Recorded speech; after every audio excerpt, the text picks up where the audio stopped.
आज हम द्रव्य की संरचना की जानकारी प्राप्त करेंगे।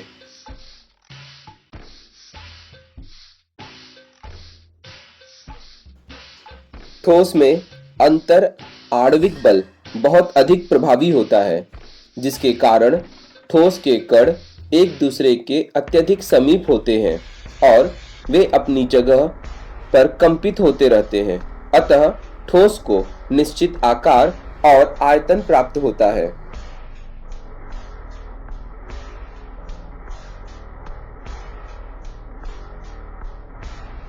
द्रव अवस्था में अंतर आणविक बल की क्षमता मध्यम होती है।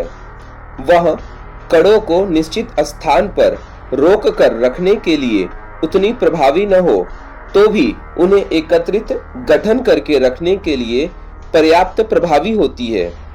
इसलिए द्रवों का आयतन निश्चित होता है, परंतु उन्हें प्रवाहिता प्राप्त होती है और द्रवों का आकार निश्चित न होकर धारक पात्र के अनुसार बदलता है। गैसों में अंतर आणविक बल बहुत कम होता है, इसलिए गैसों के घटक कण मुक्त रूप से हलचल कर सकते हैं और उपलब्ध पूरी जगह पर फैल जाते हैं। इसलिए गैसों को निश्चित आकार या निश्चित आयतन ये दोनों प्राप्त नहीं होते।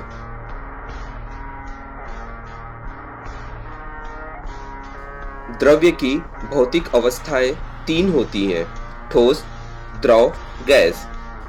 ठोस दृढ़, ढलनशील, प्रत्यास्थ। इनका आयतन निश्चित होता है, आकार निश्चित होता है, संपीड्यता नगण्य होती है, अंतर परमाण्विक बल शक्तिशाली होता है, कणों के बीच की दूरी कम से कम होती है।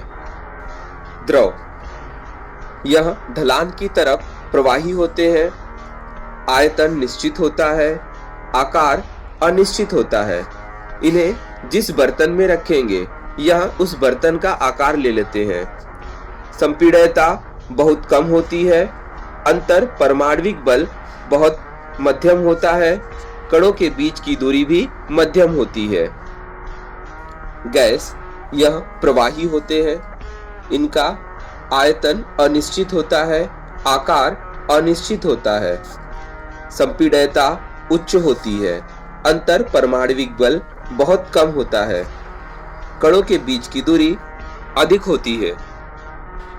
द्रव्य का वर्गीकरण करने की दूसरी पद्धति में द्रव्य की रासायनिक संरचना के मापदंड उपयोग में लाए जाते हैं।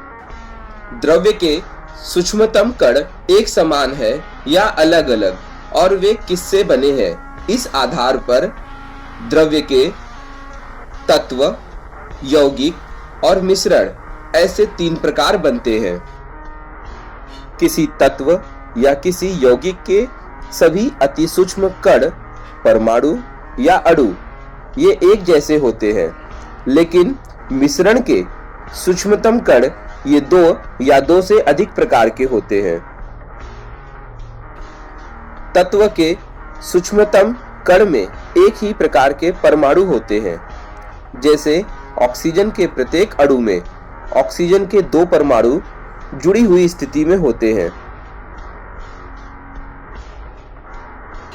यौगिक के सूक्ष्मतम कण ये दो या दो से अधिक प्रकार के परमाणु एक दूसरे से जुड़कर बने होते हैं। जैसे पानी के प्रत्येक अणु में हाइड्रोजन के दो परमाणु ऑक्सीजन के एक परमाणु से जुड़ी हुई स्थिति में होते हैं। मिश्रण के सूक्ष्मतम कण अर्थात दो या दो से अधिक तत्व यौगिकों के परमाणु अणु होते हैं। उदाहरण के लिए हवा, इस मिश्रण में नाइट्रोजन, ऑक्सीजन, आर्गन, पानी, कार्बन डाइऑक्साइड ये प्रमुख घटक अणु है। उसी प्रकार से पीतल, इस मिश्र धातु में तांबा और जस्ता तथा ब्राज में तांबा और टिन इन तत्वों के परमाणु होते हैं। तत्व, यौगिक, मिश्रण इनकी विशेषताएं इस चार्ट से स्पष्ट होती हैं।